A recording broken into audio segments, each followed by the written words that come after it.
Hello all, welcome to Civil Service Simplifier. ഇന്നത്തെ വീഡിയോയിൽ നമ്മൾ ഡിസ്കസ് ചെയ്യുന്നത് ഇന്ത്യക്ക് ഒരു പാർലമെന്റ് വേണോ അതോ ഒരു പൊളിറ്റിക്കൽ കോൺഫറൻസ് ഹാളാണോ വേണ്ട എന്നാണ് ഇന്നത്തെ വീഡിയോയിൽ ഡിസ്കസ് ചെയ്യുന്നത്. നമുക്ക് വീഡിയോയിലേക്ക് പോകാം. യഥാർത്ഥത്തിൽ ഒരു പാർലമെന്റിന്റെ ഡ്യൂട്ടി എന്ന് പറയുന്നത് സിറ്റിസൺസിന് വേണ്ടിയിട്ടുള്ള നിയമങ്ങൾ ഉണ്ടാക്കുക എന്നുള്ളതാണ്. അതായത് അവരെ വെൽഫെയറിന് വേണ്ടിയിട്ടും അതുപോലെ തന്നെ അവർ കറക്റ്റായിട്ട് ഡ്യൂട്ടീസ് ഒക്കെ ചെയ്യാനും അതായത് ലോ ആൻഡ് ഓർഡർ സിറ്റുവേഷൻസ് ഒക്കെ കൺട്രോൾ ചെയ്യാൻ വേണ്ടിയിട്ടൊക്കെയുള്ള നിയമങ്ങൾ ഉണ്ടാക്കുക എന്നുള്ളതാണ്.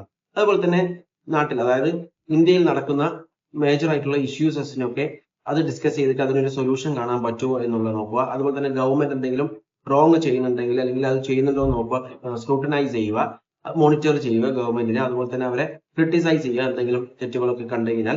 ഇതൊക്കെയാണ് ഒരു പാർലമെന്റിന്റെ യഥാർത്ഥ ഫംഗ്ഷൻ എന്ന് പറയുന്നത്. എന്നാൽ ഇന്ത്യയിലെ പാർലമെന്റ് ഇത് തന്നെയാണ് ചെയ്യുന്നത്.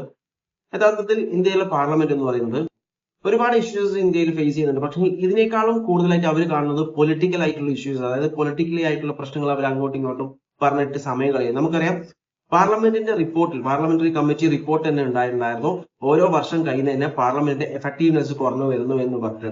അതായത് മെയിൻലി വർക്കിംഗ് ഹവർ കുറഞ്ഞു വരുന്നു എന്നാണ് അവർ പറഞ്ഞിട്ടുള്ളത്. അതുപോലെ തന്നെ എംപിമാര് പ്രസന്റേഷൻ അവർ ആബ്സെന്റ് ആണ്, കൂടുതലും ആബ്സെന്റ് ആയിക്കൊണ്ടിരിക്കുന്നത്, അവരുടെ പ്രസൻസ് കുറവാണെന്ന് പറഞ്ഞിട്ടുണ്ട്. ഇത് പാർലമെന്ററി കമ്മിറ്റിയുടെ റിപ്പോർട്ടിൽ തന്നെ കറക്റ്റ് ആയിട്ട് പറഞ്ഞൊരു കാര്യമാണ്. ഓക്കെ, അതായത് എഫക്റ്റീവ്നെസ് കുറയുന്നുണ്ടെന്ന് പറയുന്നുണ്ട്.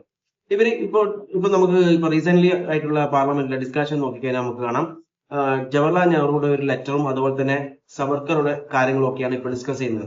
അതിന്റെ ആവശ്യം എന്താണ്, ആവശ്യകത എന്താണ്? കാരണം അതൊക്കെ ഓൾറെഡി കഴിഞ്ഞു പോയ കാര്യമാണ്, അത് അങ്ങനെ വിടുക. ഇപ്പം ഒരുപാട് ഇഷ്യൂസസ് നമ്മുടെ നാട്ടിൽ നടന്നു കൊടുക്കുന്നത്, പോവർട്ടി ആവട്ടെ അല്ലെങ്കിൽ അൺഎംപ്ലോയ്മെന്റ് ആവട്ടെ, എംപ്ലോയ്മെന്റ് ജനറേറ്റ് ചെയ്യാൻ പറ്റുന്നില്ല, അതിന്റെ ഒരു ഇഷ്യൂസ് നടക്കുന്നുണ്ട്. അതുപോലെ ഓവറോൾ ഗ്രോത്ത് ഇപ്പം കുറഞ്ഞിട്ടുണ്ട്, അതിന്റെ ഡിസ്കസ് ചെയ്യാം, അതിനൊരു സൊല്യൂഷൻ എന്തെങ്കിലും കാണാൻ പറ്റുമോ നോക്കാം. അതുപോലെ തന്നെ ഇപ്പോ ഇന്ത്യയിലെ ഡെമോക്രസിക്ക് പ്രശ്നങ്ങൾ ഉണ്ടാവുന്നുണ്ട്, അപ്പം അതിനെ കുറിച്ച് ഡിസ്കസ് ചെയ്യാം. അങ്ങനെ എഫക്റ്റീവ് ആയിട്ടുള്ള ഒരുപാട് ഡിസ്കഷൻ സെക്യുലറിസമായിട്ട് വരുന്നുണ്ട്. അപ്പം അത് ഡിസ്കസ് ചെയ്തിട്ട് അതിനൊരു കാര്യങ്ങളൊക്കെ കണ്ടെത്താൻ നോക്കാം. അങ്ങനെ ഒരുപാട് ഇഷ്യൂസസ് ഇന്ത്യയിൽ നടന്നുകൊണ്ടിരിക്കുന്നുണ്ട്. എന്നാൽ ഇതൊന്നും ഡിസ്കസ് ചെയ്യുന്നില്ല എന്നല്ല. അതേപോലെ തന്നെ എഡ്യൂക്കേഷനിലെ ഇഷ്യൂസസ് നടക്കുന്നുണ്ട്, അത് ഡിസ്കസ് ചെയ്യാം.